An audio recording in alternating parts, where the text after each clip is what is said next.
Bismillahirrahmanirrahim. Assalamu alaikum students. How are you? I hope you all are fine. Okay students, let's open your books.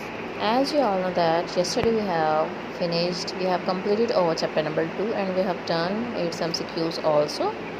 So today we will start our next chapter, that is chapter 3, factors and multiples. So today we will know some concepts. We will determine some concepts regarding this chapter. So let's start it. So here there is a concept of division. You can see that there 87 is a dividend and 5 is divisor. The digits by which we are dividing is called divisor, and the digits to which we will divide, that is called dividend.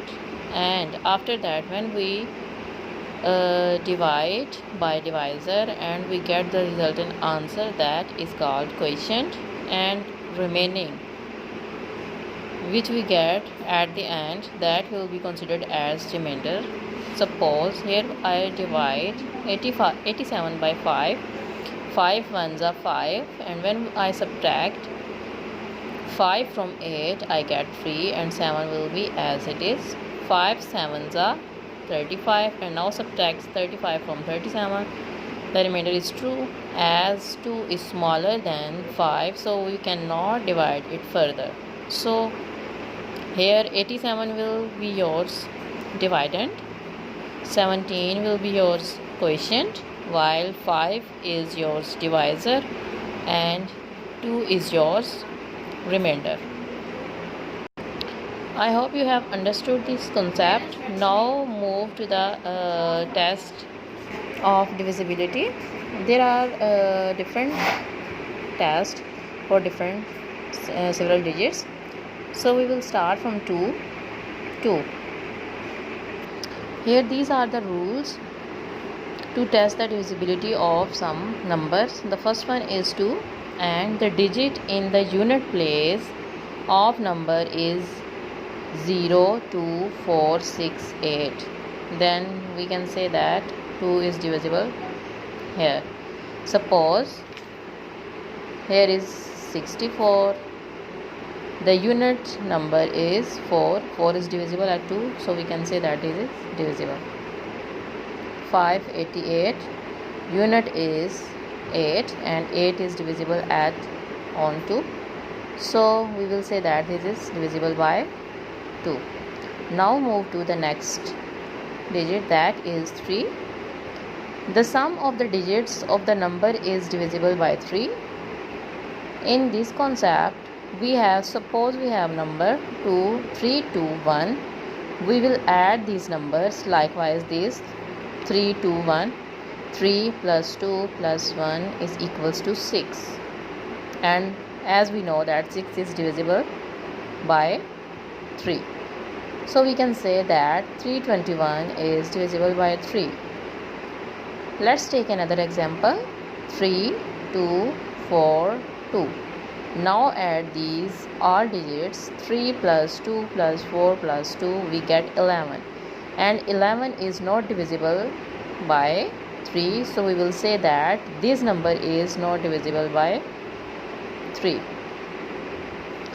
So the next one digit is 4. The number formed by the last two digits of the number is a multiple of 4. Here you will write the number. Look, 3564. The last two numbers are 64, and we know that 64 is divisible by 4. So we will say that this is divisible by 4, as last two digits are divisible. So divisibility test is applied here. Divisibility of 4 is applied here in this number 3564. The next one is 5.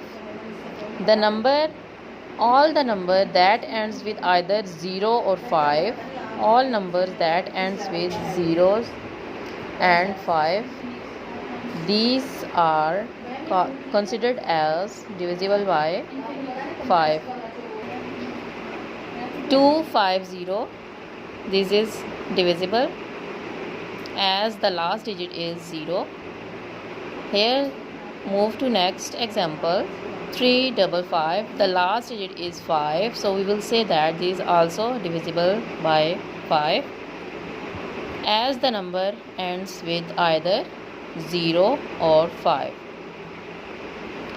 Now move to next. 6,